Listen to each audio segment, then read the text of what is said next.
Alors, je voudrais bien que monsieur Anastasie, qui a la sécurité de l'emploi, déjà, qui prend son train gratuitement avec sa famille quand il veut, qu'est-ce qu'il en pense, et qu'il a la retraite à 57 ans, d'accord, il va être d'accord. Alors, qu'est-ce qu'il pense? Qu'est-ce qu'il pense de ça, de prendre les gens en otage tout le temps, tout le temps, tout le temps?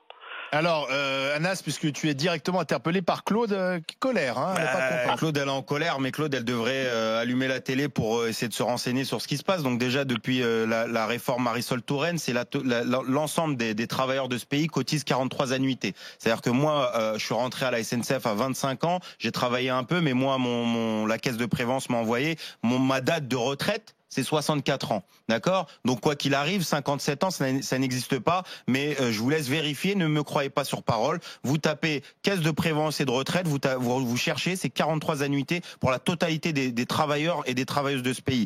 Derrière, sur la question de la grève, oui, effectivement, lorsque les cheminots ils font grève, ça se voit, mais parce que lorsqu'ils ne font pas grève, ça ne se voit pas vu que le trafic, les personnes très dépendants du train. Encore heureux, il y a 30 000 kilomètres de lignes dans ce pays, mais à un moment, il faut quand même essayer d'écouter ce que les gens sont en train de dire, parce que d'un côté, lorsque tu as des rames qui circulent avec des anomalies, lorsqu'il y a des problèmes des pannes en pleine voie, comme on a pu le voir cet été avec des pannes en fait, avec de la surchauffe, etc. La motorisation en fait lâche, parce que derrière l'entretien, on tire systématiquement sur la corde.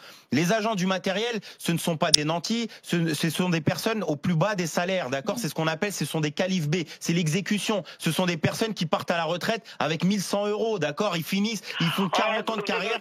Il va me faire pleurer. Oui, mais moi je vous demande pas de pleurer. Je vous demande pas de pleurer. Mais à un moment donné, il faut arrêter de systématiquement taper sur les plus petits dans ce pays. Mais pourquoi vous appelez pas Bernard Arnault et vous faites la même chose?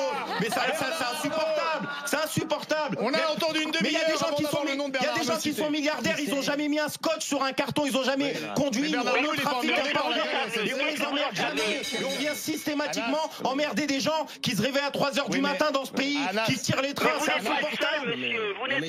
Appelez Carlos Ghosn, appelez Bernard Arnault et arrêtez de faire chier les travailleurs du quotidien. Qu'est-ce que c'est que ces histoires? À chaque fois, elle a emmerdé les travailleuses, les travailleurs de ce pays, voleurs de RSA, voleurs de l'ACA, voleurs de la CMU. C'est insupportable. Le problème, c'est que c'est il y a 120 milliards de fraude fiscale dans ce pays. 120 milliards le carrousel de TVA, 17 milliards le CICE, 40 milliards. Et Gilles William Goldnadel n'en parle jamais. Il parle que de la dette de la SNCF.